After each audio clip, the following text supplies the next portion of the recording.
Wilson is an indoor dog. So this is Wilson all the time. He likes to be near us, and he just loves everybody. So you guys know when you drove up, he has to greet you, and he thinks everyone is here to see him. They always are. He's very, very friendly and kind, and we just couldn't have gotten luckier with this dog. He's human. He's a family member for sure. So is he always just this low key? He is. He's totally chill all the time. So he's mellow. When he goes outside, he'll play fetch like one time, and then he's done. And then he'll roll on his back and want you to scratch him, and he'll start smiling and laughing like, I'm not going to play fetch. So he really does enjoy just to go outside normally for the restroom and things like that. And then he likes to be right back inside with all his toys. So then it was a surprise to you guys then, I'm sure, that he got out further than just be on the house, yeah? Yes, yeah. My husband was out on the boat with my dad and his best friend, and the weather turned really bad. And he had made a call in to he's like, will you go start the Traeger? And I'm like, start the Traeger? I've never started that before. He's like, you just plug it in. And so I literally walked outside that door, and he was with me. He was right by my side the entire time because I didn't go boating with them. And when I went to go plug it in, there was thunder and lightning, and I screamed.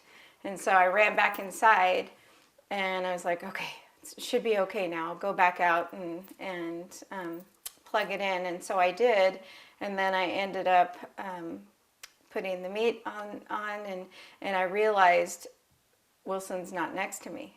What's going on? And so then I was like, came in the house and called everywhere for him, and I was like, that's weird. What he would come, what's going on? And so I ran upstairs, I looked in the kids' rooms, I looked everywhere, opened up the pantry, did he run in there? And then he was on his way in from the boat, and I ended up texting him. I said, Wilson is missing. And I had screamed outside for him and done everything, and just in an instant it happened that fast. And what was that moment that you realized, like, this is bad? He's actually gone? He knows. It was panic. So it was... What year was that? How old was he then? This was on August 10th, he was 4, same age, and so yeah, I just felt helpless, like it can't be. He'll be back? This just isn't like him. He's not a wanderer. He just never is. He's always by our side everywhere, and so it was awful.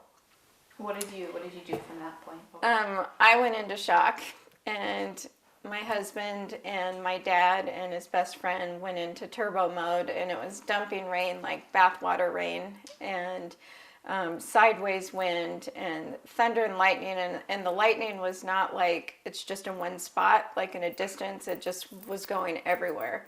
And so I was just in disbelief, and my husband went out, and he was calling. He walked about 2.5 miles on foot this way, all over trying, dangerous for himself too, and ended up he just wasn't there. And so day one was obviously HE double hockey sticks. So we thought for sure he'd just, come in the night and, just find his way back. Maybe he's hiding somewhere and just waiting for the weather to pass, and it just didn't happen. So it was 15 days that he was in the wild, and he is least likely to survive out there. There is cougars. We heard them last night. There's snakes. There's rattlesnakes. There's spiders. There's anything, and that's all that goes through your head is somebody's got him, you just go everywhere with your thinking. Do you have any idea where he might have been, or I mean, like, where was he found? We think, as the crow flies, he was about a mile this way, this direction. We think that he went down to the shoreline, started running over, went back up a hill, thought it was us, continuing on, came back down, and it was a cliff, and fell off onto this ledge area that definitely, probably saved his life. And we don't know how many days he was on that. The family that rescued him figured, it turned out she was a veterinarian, and it turned out that she thought that he was out there 2 to 3 days. And this is the family that found him. Yeah. Was yeah. it because was he in their like backyard or? No, they actually don't even live here. They live 2 hours away, and they're big bass fishermen, and so they were taking their boats just as all the miracles kind of line up, but the boat launch is just right here, and they always launch further down the river that way, and they ended up that was closed. And so they launched their boat on this day and kind of just went to these different fishing areas, and where he was a little cove, and Sean, they just got married, they're newlyweds, so they literally just went to Alaska the day I want to say the day after they rescued him. They were leaving to Alaska to go get married, and he was the first one to spot Wilson. He looked up and he saw, a head peeking over with like paws over the side of the little cliff edge there. And he's like, he did a double take, and he's like, that doesn't look right. And so he ended up pulling his boat in, brand new boat, into this cove area, and he had to climb up. We still don't know how he did it, because he just had, fishing pants on like Carhartts, and it looked like Doc Martens for shoes or something like that. So it wasn't even hiking shoes or anything like that. And he climbed up, and he didn't know if he was going to have to he used his boat rope as a leash, and he didn't know if he was going to have to make a harness or what he was going to have to do, but he actually climbed up and rescued him. And then they went back to the launch with Wilson, his very first boat ride, and then they ended up calling the Lincoln County Police, and the Lincoln County Police definitely knew who we were, because I called them nonstop throughout the whole process. So they got my phone number. And then they also picked up one of our posters on the way out to go meet me. But they called, and I thought for sure I had prank calls before throughout this whole process of just crazy that people would do this, but they did. And so there was three mishaps prior to that. So I was thinking, oh great, this is just going to be just not in for it. This is going to be one more prank call. And they said, yeah, he has a WSU collar on him. And I still was thinking, okay, that's on the flyer, or the poster. I did 2 of them, and then they go, he's okay. I just want to let you know he's okay. I at that point knew it was Wilson, and that this was a true call, and I was screaming, crying, absolutely. I had no business being on the freeway. I was like, you have my dog, you have my dog. They're like, she's crying, and so they're like, don't, just calm down. And they said that they would come meet me anywhere, just let me know, where are you? To back up the story, I had a dear friend that works at the Red Cross, and her daughter came the night before and helped with the final push of posters. And so that Sunday morning, Sunday the 25th, I was like, you know, wouldn't it be great? My mom passed away 20 years ago. And I go, wouldn't it be great if Wilson was found on her birthday? And August 25th was her birthday. And my girlfriend and her daughter, they went home and they, you know, we were all crying because they thought for sure he'd be found in the time that, you know, they came for the night and everything. And so I called up my husband and I said, I just don't want to be here. I don't want to cry alone. I'm done. You know, it's now, I just got to let it all go. Someone's got to come forward. You know, there's nothing I can do here and I'll drive myself crazy being here. So I was almost to Coulee when I got the call and turned around.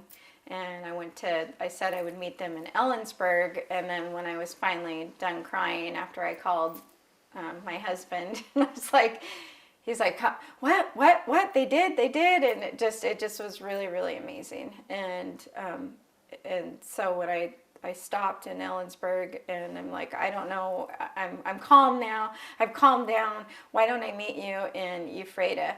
And because it was an hour for them, an hour for me, where they were at, and so that's where we met. We went to the Ephrata Safeway, and yeah, the rest was history. It was they had their bass boat, so they actually drove all the way there, and they're true heroes, absolutely true heroes. And then when I saw Wilson for the first time, there was just not a better feeling. He was crying and he just came and I got down, you know, to sit in the parking lot and he just plopped down on my lap and just stayed there and he was smiling and just happy to be with me. And I don't know how we lucked out. There's so many miracles. How we had a veterinarian that happened to be a part of his rescue was just another amazing coincidence. You know, it was really, really a miracle. And Wilson was very dehydrated. He lost 20 pounds. I drove him home. I made sure that he'd be okay to make the drive home, which is Arlington, Washington for us. And we ended up just making it through that night. He had to go out probably about 20 times, and then I was able to get him into the vet the very next day, and she got down on the ground and was crying with him, and she's like, "You're a miracle. I don't know how you survived." It's just not normal for a golden doesn't have those senses in the wild, so they're so friendly, you know, they would get in the car with anyone, that type of thing, and we just really, really lucked out. Yeah. So, I mean, is he gone completely back to normal? Like finally, yeah. We figured it took about 2 weeks. So they just recommended that we feed him, you know, little bits every couple hours, which is exactly what we did. If you do have a dog that's lost that comes back, you don't want to feed him. People always think you have to feed them a bunch, and that can shut down their organs, and there's that. So that you have to be watching their water and their intake of food. So we did that. She got him on a special digestive food, and she was like, his lungs, everything, 100% clean bill of health. So he had his paws were bloody a little bit and cut up, and then he had a couple cuts on his leg, and we figured that was from the rock or falling down the cliff part there.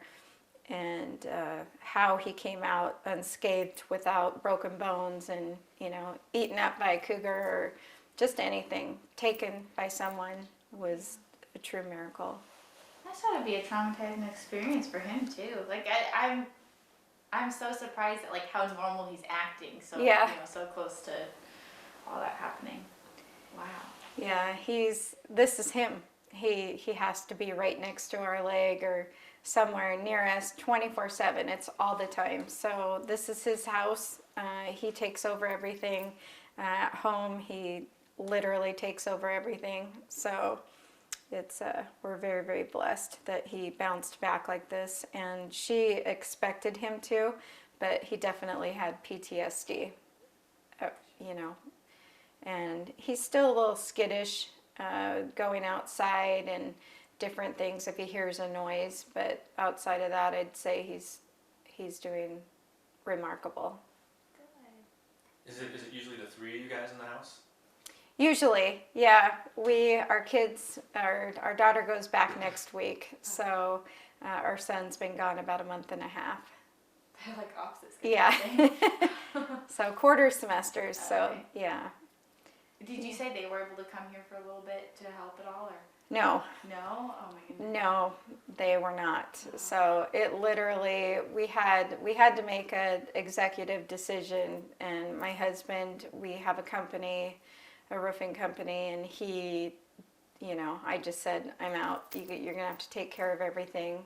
Usually we both work together in everything, and it was special for him to know that I just wasn't gonna rest until we got our dog back. I couldn't even think straight at all. I was no good for anybody. Was this the first year both your kids had gone away to college? They're now sophomores this year. Oh, they're so both, yeah, yep, they're both sophomores. Twins? So Irish twins. Twins. So yeah, year apart, same grade. Oh, cool. Yeah, That's yeah. actually really neat. And then I know we talked a little bit on the phone just about like Grand Coulee and how they kind of Oh came yeah. around support. Like, how did the community come together when you guys? This community, I've never seen anything like it. This community is this town. I have a mom squad, and I put a text out to them, and I said, "This is going to be the greatest love story this town has ever seen." On the song, and because they know how much I love my dog, and everybody here they're just amazing. It's like they all rallied together. There's the Leps furniture store. They were the first one. We don't have a printer here. Nothing was open. And when Wilson was lost, so I was like, let's go to Leps. And she made a few flyers that I knew. The hardware store was the most busy in town. Leps, and then there's a Mexican restaurant called La Parisa. And that was our first target, and then I went home and made a bunch of posters, came back.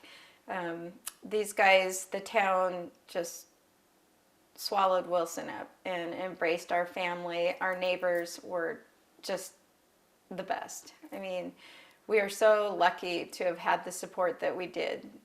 We had people that were like, yeah, we know who owns the 200 acres over there and 30 acres here and 20 acres there, and we're letting them know. When I was hanging up the posters, people would just walk up and hug me, and that's your dog? We've been looking every day after work. And they, there's a little movie theater in town. They supported us. Everybody did. Like every single place that you went to did something kind to help out. And I know so-and-so that lives out that way, so we'll connect with them. And so people were in Omak or wherever the surrounding areas, everybody had family. Everybody knew someone, and everyone reached out to everyone to help out to find Wilson. So cool. And we're actually going to go to the coffee shop after this, but they named a drink after... The coffee shop is incredible, and they named a drink after Wilson, and they were the other ones. There's so many, and they're huge. They're right in front of the hardware store, and they were like, oh my gosh, yes. So one day they asked every single customer that came through there if they've seen Wilson or look for Wilson or a missing dog, could you please help this family? And they were absolutely. The Frappuccino they made in Wilson's honor, I still have the cup. I'm going to keep it forever. They wrote on there, "We love you, Wilson, and welcome home."